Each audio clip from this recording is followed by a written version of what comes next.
Attention, attention, ladies and gentlemen. This is an AHM radio broadcast live right before your eyes.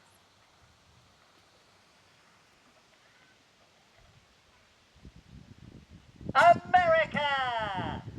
Land of the free, home of the brave, America the beautiful, our beloved country that excels above all others. America! Producers of automobiles that have no parallels, no matches, no competition in transportation brilliance. American master craftsmen, engineers and artisans and mechanics with the proven ability to manufacture the finest classic automobiles in the world. A time when to see an automobile would bring one to tears of joy. Beauty so profound it would make one gasp in awe. Classic automobiles that have a lasting legacy, an age of true American elegance.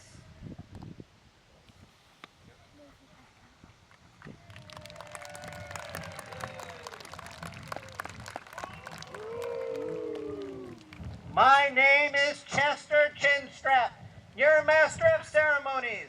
Welcome to the American Elegance Classic Car Review and Radio Show, now broadcasting live.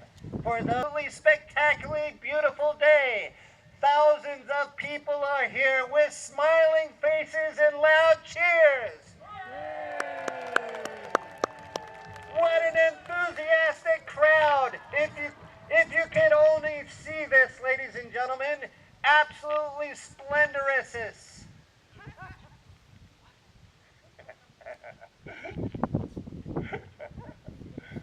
All right, we're waiting for the Oldsmobile Curve Dash. It should be coming down any second now.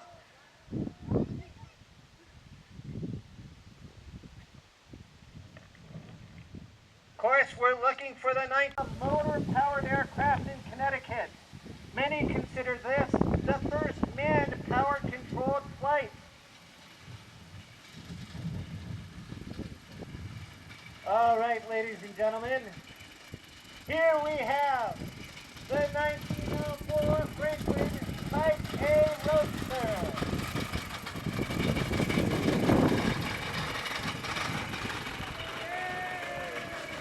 Those of you who are listening in, listen to that crowd. They must be enamored with such a sight. Well, ladies and gentlemen, and those of you who just tuned into the radio show, this is a 1904 Franklin Type A Roadster. This car's frame is ash, which is very flexible. The engine is transverse mounted and air-cooled. Franklin produced only air-cooled automobiles until 1934, when it went out of business due to the Depression. About a dozen cars were sold in 1902. Franklin automobiles set several cross-country records. In 1904, L.L. Whiteman, accompanied by a Franklin representative, drove a runabout from New York City to San Francisco in just over previous Winston and Packard records by almost half. Ladies and gentlemen, big round of applause for the 1904 Franklin.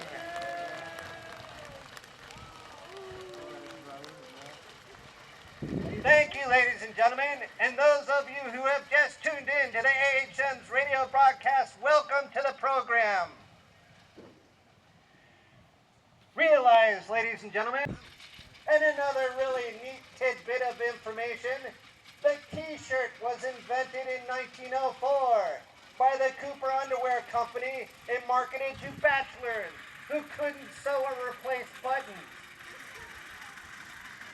And of course, in 1904, Thomas Sullivan invented tea bags by accident. He wanted the small bags to be samples of tea. People dunked them instead. Right, ladies and gentlemen, and those of you who've just tuned in to the AHM's radio broadcast, welcome to this afternoon's radio broadcast of American Elegance. Oh, ladies and gentlemen, and those of you who have just tuned in, This, ladies and gentlemen, coming down the line is a 1908 Cadillac Open Roadster Runabout. Wow, the crowd is enamored with this car. Listen to them cheer. I've never seen them so enthusiastic about a horseless carriage. The Cadillac Open Roadster is the first automobile with fully interchangeable parts, for which it won the Dewar Trophy in 1908. Henry Leland, an engineer, was contracted by Olds Motor Vehicle Company to develop a new engine for the Curve Dash in 1901. Olds rejected the engine, which had 23% more horsepower. Now Leland showed this new engine to William Murphy and Lemuel Bowen, financial backers of the dissolved Henry Ford Company. Henry Ford had moved on to start the Henry Ford Motor Company, and Leland convinced Murphy and Bowen to stay in the automobile business, combining his engine and the old Ford plant and equipment. From this partnership, the Cadillac Automobile Company was created in 1902, named for the French explorer who discovered Detroit in the early 19th century. Cadillac sold out of the entire year's production in 1902. That's right, ladies and gentlemen. 1,800 cars were produced for the 1903 production year. The Cadillac Open Roadster is the first automobile with fully interchangeable parts, to which it won the Dewar Trophy in 1908, the first ever for an American car. Before this, all American cars were custom built with unique parts. Several hundred single-cylinder Cadillacs survive today. Big round of applause for the 1908 Cadillac Open Roadster Runabout. And welcome to the AHM's live radio broadcast. Of course, ladies and gentlemen, in 1908, Take Me Out to the Ball Game, a Tin Pan Alley song by Jack Nordwith and Alan Von Teaser, which became the unofficial anthem for North American baseball. And don't forget, SOS.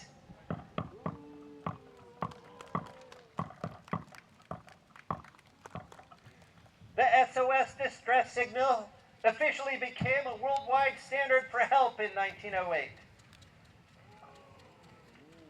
That's right, ladies and gentlemen.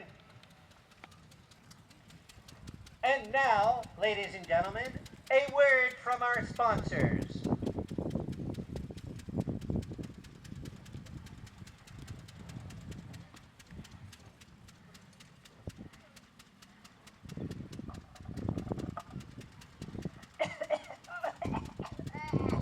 Oh, doctor, this cough has been absolutely...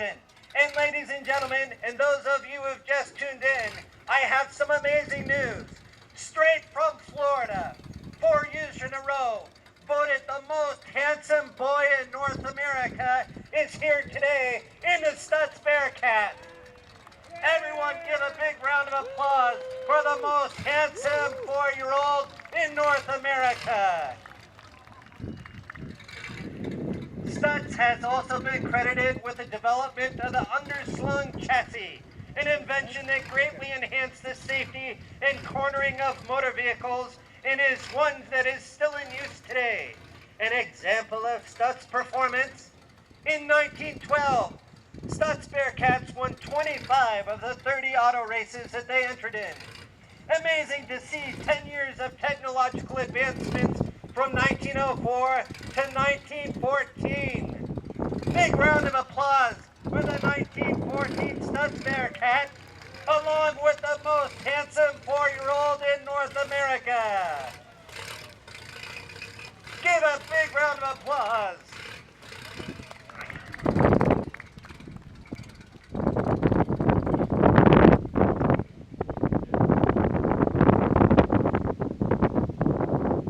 Those of you who have just tuned in to HM's radio broadcast of the American Elegance Auto Review, have I news for you.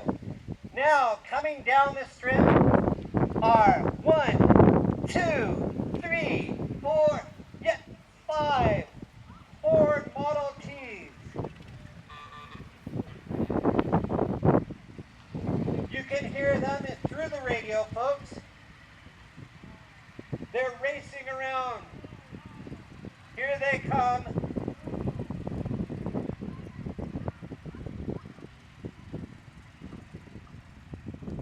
That's right, ladies and gentlemen.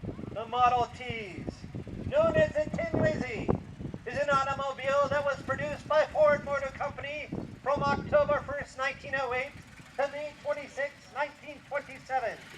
It is the first affordable automobile, the car that opened travel to the common middle-class American due to Ford's efficient fabrication, including assembly line production instead of individual handcrafting. The Ford Model T was named the most influential car of the 20th century. The crowd is absolutely enamored with these cars. Listen to the crowd. They're cheering. Oh my goodness. And what's this? Oh, there they are, the Ford Model Ts. And here, of course, we have representation of the National American Women's Suffrage Association. In 1890, Susan B. Anthony led the Suffrage Association. Susan B. Anthony, a leader of the suffrage movement, said, "No advance step taken by women has been so bitterly contested as that of speaking in public for the amendment to the U.S. Constitution that would enfranchise women." After a hard-fought series of votes in the U.S. Congress and in the state legislatures, the 19th Amendment became part of the U.S. Constitution on August 26, 1920. 30 years of effort so women could vote. Big round of applause for our Model Ts. It was Ford's first automobile mass-produced on moving assembly lines with completely interchangeable parts marketed to the middle class.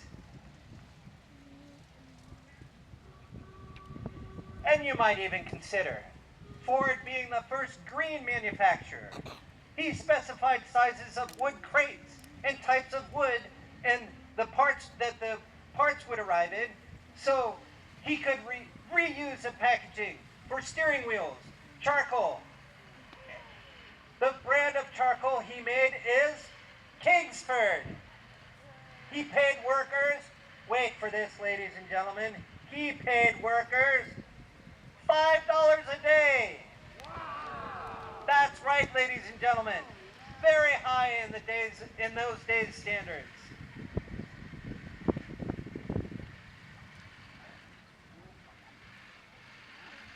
By February 4th, 1929, 1 million Model A's had been sold.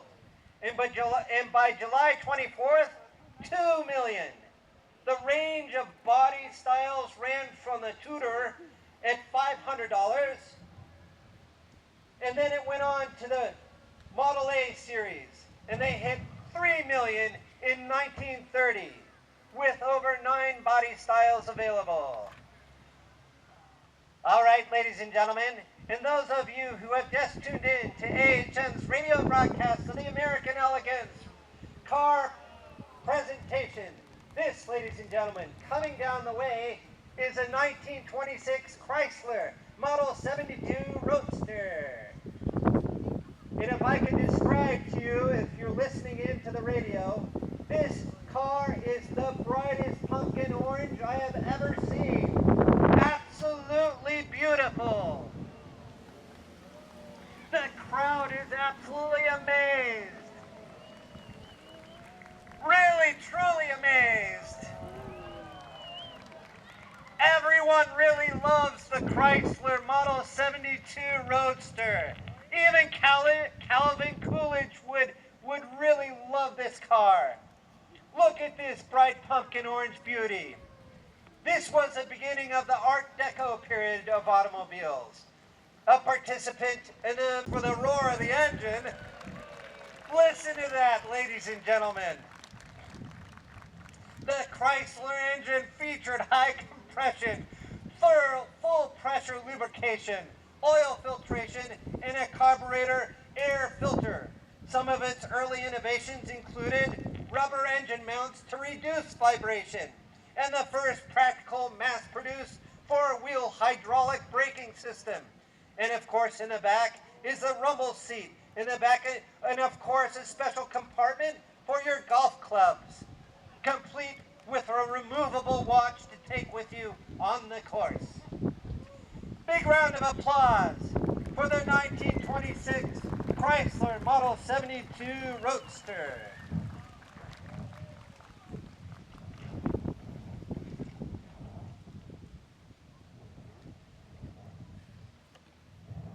All right, ladies and gentlemen, and those of you who have just tuned in to AHM's radio broadcast, welcome to this afternoon's radio program. Let me describe to you, ladies and gentlemen, one of my all-time favorite cars. Coming down the runway here is a 1927 Rolls-Royce Springfield Phantom 1 Phaeton.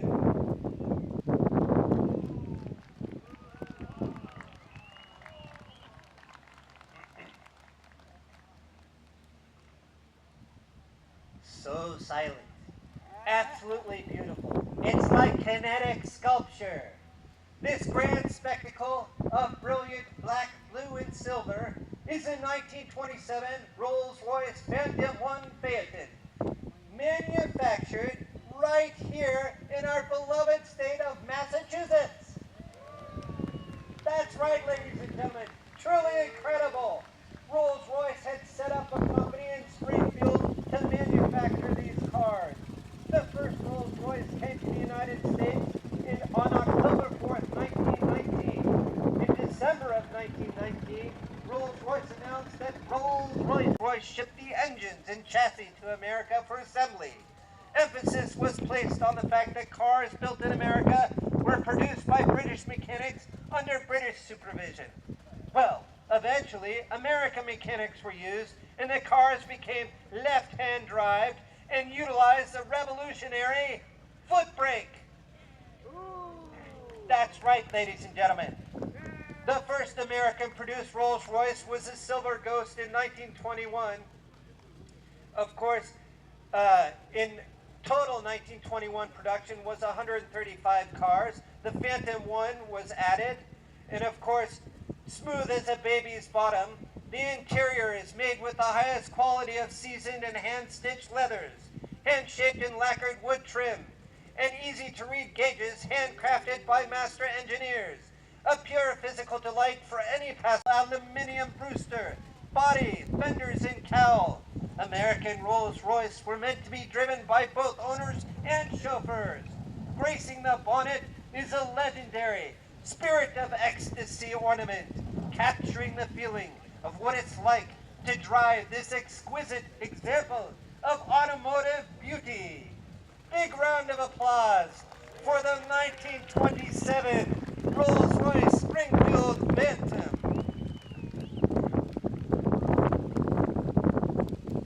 There it goes. It's coming off the line now, ladies and gentlemen.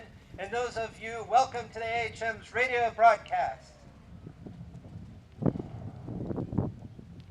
And of course, in 1927, Charles Lindbergh flies the Spirit of St. Louis across the Atlantic non-stop and solo, direct from New York City to Paris as the first solo transatlantic flight. And of course, work begins on Mount Rushmore. It began on October 4th, 1927, and was completed on October 31st, 1941. All right, ladies and gentlemen, cast your eyes down by the field, and those of you who have just tuned in to the AHM's radio broadcast, welcome to the program. This, ladies and gentlemen, is another one of my favorites. This is the 1931 Studebaker President. Previously, the wagon company, which was founded in 1868 and produced many of the wagons used in settling the West. Now, he had been providing electric car companies with chassis. The resulting car was an electric designed by Thomas Edison. Of course, 20 were built in 1902, and production continued through 1912. Studebaker started building gasoline cars in 1904. Studebaker Automobile Company of South Bend, Indiana. The company was successful, but style and class were a bit missing from this particular model. Designers were brought in from the Rose Room of the Park Plaza Hotel in New York to improve style. Of course, in 1928, Studebaker purchased Pierce Arrow and introduced the Studebaker President with an inline 8-cylinder engine delivering, and now wait for this, folks, delivering a whopping 100 horsepower. Truly incredible. Big round of applause for the 1931 Studebaker President.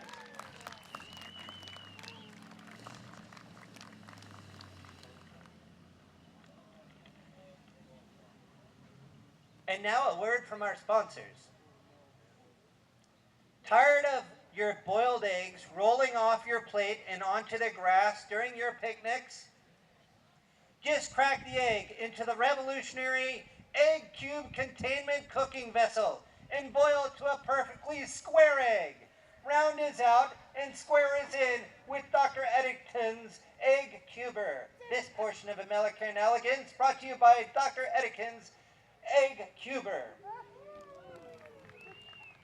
And of course, also brought to you by Dr. Walter's amazing flesh-reducing rubber garments for men and women. Cover the entire body or just a part. Dr. Walter's amazing flesh-reducing rubber garments. Now, ladies and gentlemen, we get into the true classic era. This, ladies and gentlemen, is another one of my favorite automobiles, the 1931 Chrysler CG Imperial Dual Cal Phaeton LeBaron. The crowd is just enamored with this car. They're roaring with delight.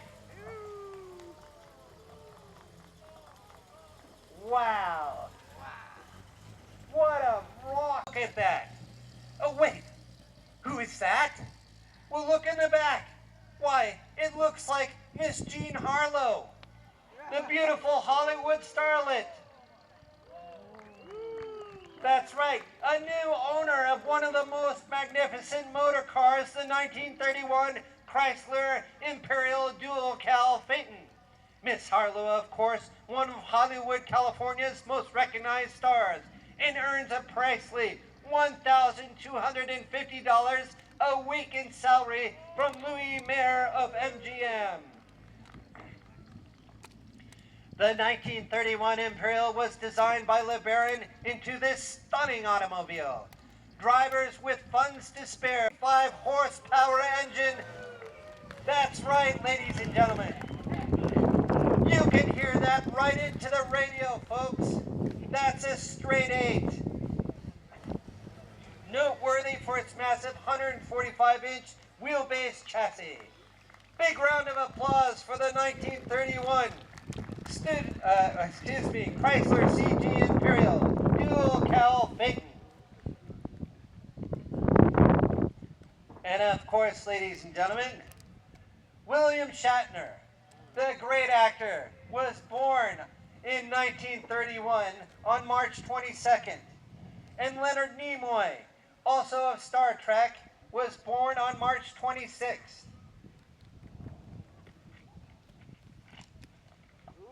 And now a word from our sponsors. Does your husband misbehave, grunt and grumble, rant and rave? Shoot the brute with Burma Shave.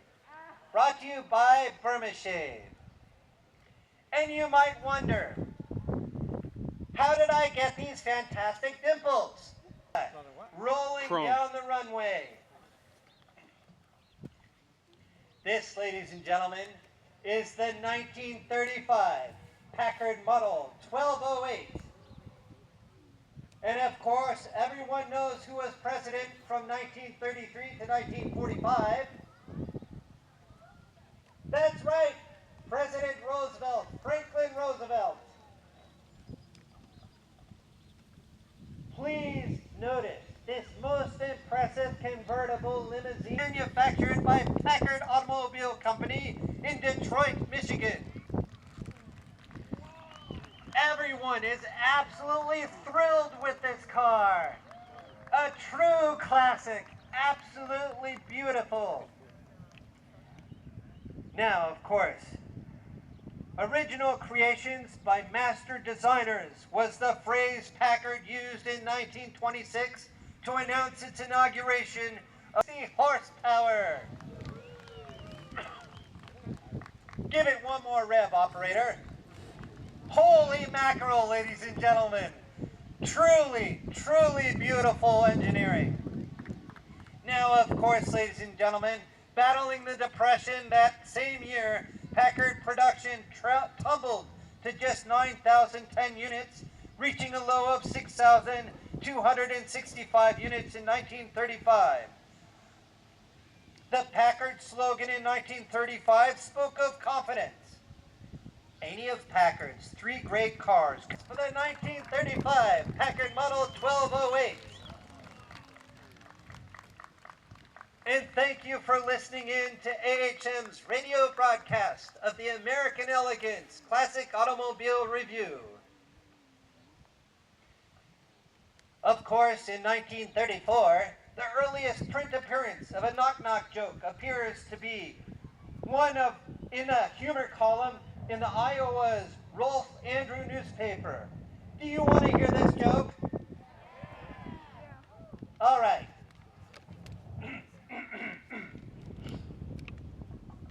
Knock, knock. Who's there? Rufus. Rufus who? Rufus, the most important part of your house. First knock-knock joke in 1934. First published knock-knock joke. Radio show as part of the Intimate Review. And of course, all the dads out there and beer appreciators. The first canned beer, Kruger's Cream Ale, is sold by American company Kruger Brewing Company. All right, ladies and gentlemen, we're getting ready for the next one. But Here he needs. I know just the remedy. Let's put him in our new baby crate.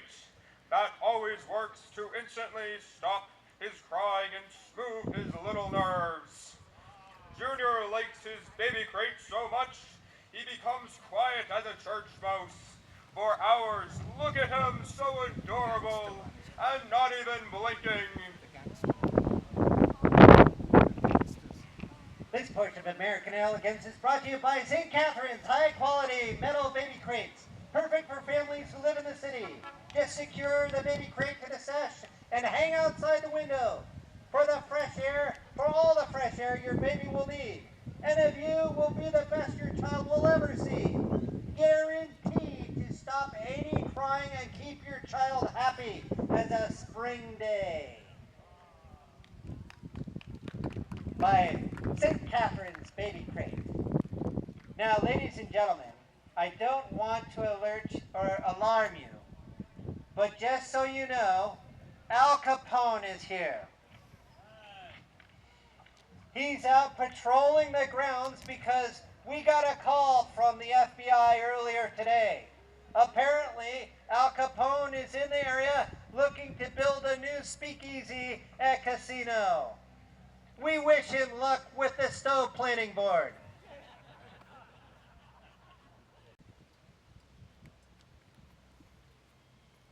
And those of you who have just tuned in to the AHM's radio broadcast, I have to describe to you, of course, this burgundy car coming down the runway.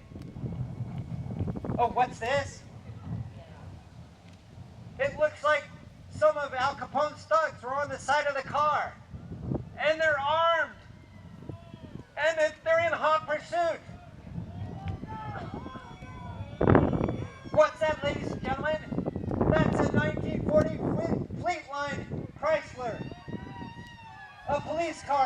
pursuit.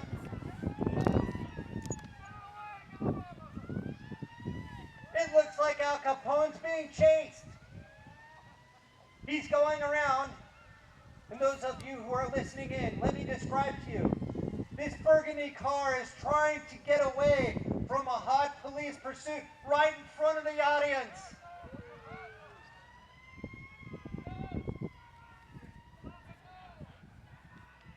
Oh, you can hear him.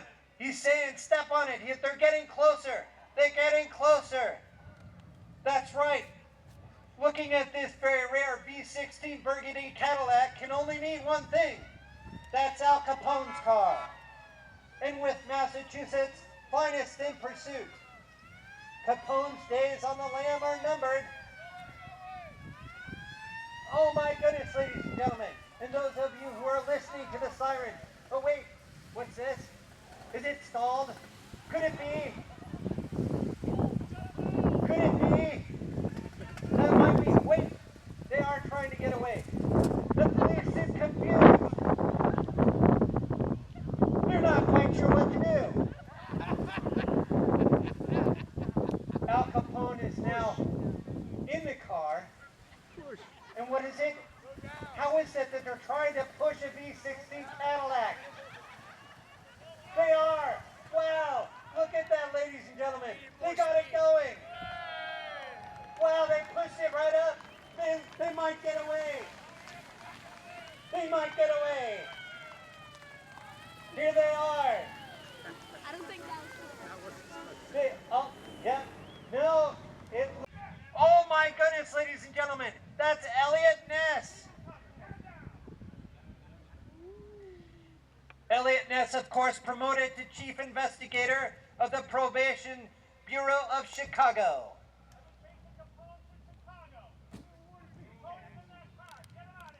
What? Mr. Ness is making Al Capone get out of his car.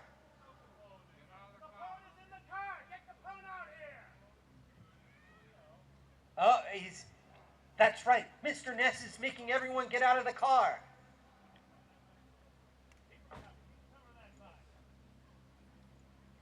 Well, it looks like Al Capone's getting out. But what's this? Well, that's not Al Capone. And that's not Al Capone either.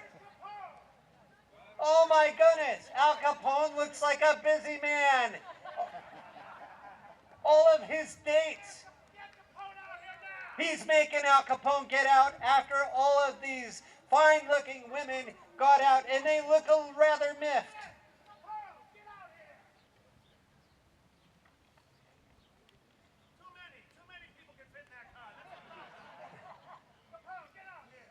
That's right. It's Al Capone.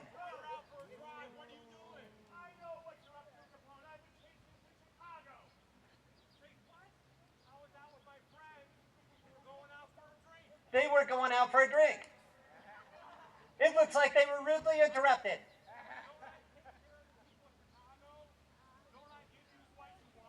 Capone says, "Don't I give you what you want?" He gives refreshments. Oh, look, they're giving away money. They're giving away money. Wait a sec. Counterfeit money? No!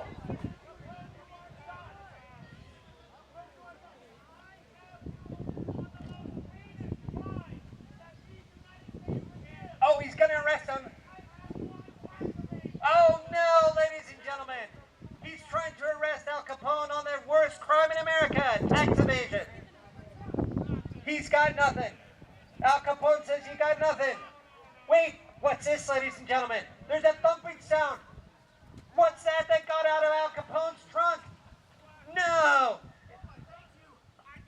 It's Al Capone's accountant. It looks like he's being rescued. Al Capone's accountant says he has the tax documents to put him away. Now Elliot Ness has the proper tax documentation to put Al Capone away. They're a criminal. Some look at him as a philanthropist. Oh, his needs look miffed. You better get your Eastern State Penitentiary. Get in there. He's arresting Al Capone. That's the end of Al Capone, ladies and gentlemen. Who's this? Oh, what's this? Why, Oh, what did you do now? it's a 1940s GPW Jeep.